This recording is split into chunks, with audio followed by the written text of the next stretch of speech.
سکتا ہے, کسی کو ملک دے سکتا ہے, تو نبوت کا کام کیوں نہیں ہو سکتا؟ یہودی اور عیسائیوں کا سب سے بڑا دعویٰ کیا تھا؟ ان کا دعویٰ یہی تھا کہ جتنے انبیاء آئے سارے کے سارے بنو اسحاق میں سے آئے, بنو اسماعیل سے کوئی نبی ہے ہی نہیں, اس لیے آ بھی نہیں سکتا.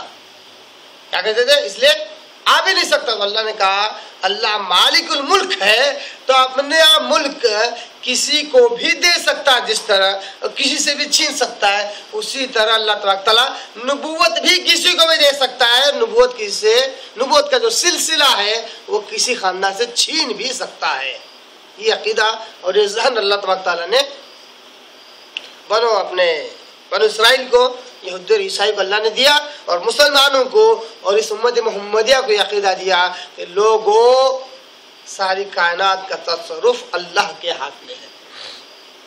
جو مالک الملک ہے اس کے ہاتھ میں ساری کائنات کا تصرف ہے.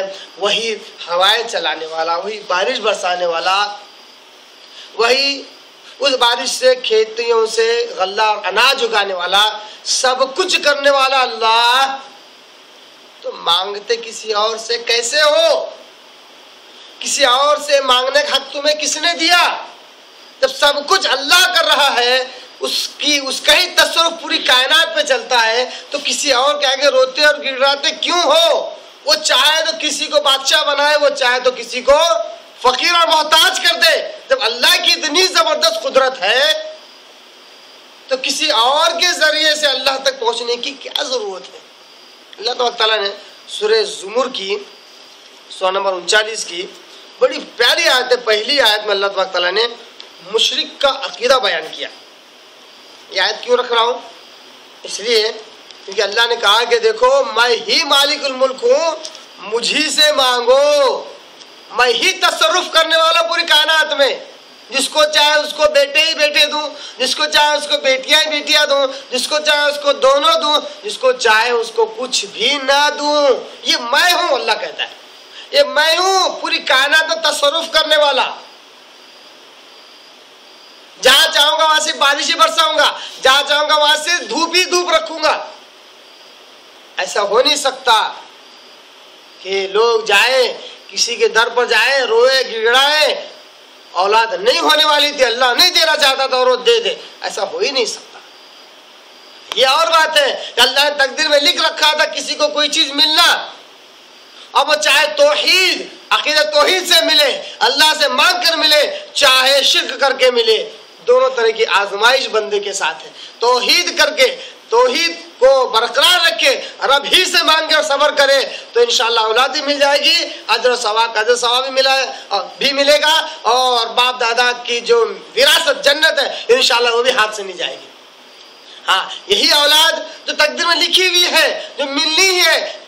بولا کہ 2 سال سے میں اللہ سے مانگ رہا ہوں, نہیں مل رہی ہے, اب ایک بار اجمیر جا کر ہی آتا ہوں. جس سال اجمیر گیا تقدیر تھی کہ اس سال ملنا تھا, مل گیا, بہرحال ملا, مگر عقیدہ بگڑ گیا, شرک میں مبتلا ہو گیا. جو تقدیر میں لکھا تھا وہ تو ملنا ہی ہے. اتنا ہی نہیں, دیکھیے اللہ تبارک تعالیٰ سورہ زمر میں مشرک کہتے کس کو ہے, مشرک کا عقیدہ کیسا ہوتا ہے اس کو بیان کرتا ہے. سورہ زمر سورہ نمبر 39 پارہ نمبر 23 اس کے رکوع نمبر 1 کی آیت ہے. بڑی ہی پیاری آیت, ابتدا سے پڑھ لیتا ہوں. اللہ کہتا ہے تنزیل الکتاب من اللہ العزیز الحکیم. یہ جو قرآن ہے, یہ جو کتابیں نازل کیا گیا اللہ کی طرف سے, جو زبردست ہے اور حکمت والا ہے. انا انزلنا الیک الکتاب بالحق, اے محمد صلی اللہ علیہ وسلم بے شک ہم نے اس کتاب کو آپ کی طرف نازل کیا ہے پورے حق کے ساتھ. فاعبدوا اللہ مخلصا لہ الدین, خالص اللہ کی عبادت کرنا. مخلصا لہ الدین, پورا دین خالص اس کے لیے کر کے, دین کا کوئی عمل غیر اللہ کے لیے نہ ہو, خالص یکسوئی کے ساتھ اسی کی طرف رخ کر کے اسی کی عبادت کرنا, کسی اور کی عبادت نہیں کرنا. عبادت کہتے کس کو ہے؟ لوگ سمجھتے نہیں ہیں, کہتے ہیں وہ ہمارا سجدہ وہ نماز کا سجدہ تھوڑی ہے, وہ تو ہمارا تعظیمی سجدہ ہے. اللہ کے بندے وہی تعظیمی سجدہ ہی سجدہ ہے. سجدے میں دو قسم کی چیزیں لائے کہاں سے؟ ایک تعظیمی الگ اور ایک عبادتی سجدہ. آپ صلی اللہ علیہ وسلم نے تو کہا کہ میں نے تو میری امت کے لیے تعظیمی سجدہ بھی حرام کیا ہے. اگر اجازت دیتا تو عورت کو دیتا اپنے شوہر کے لیے, اس کو بھی میں نے منسوخ کر دیا, اس کو بھی ختم کر دیا. عورت بھی اپنے شوہر کو تعظیم سجدہ نہیں کر سکتی. اب پچھلی شریعتوں میں تھا, اب شریعت محمدیہ میں تعظیمی سجدہ بھی حلال نہیں ہے.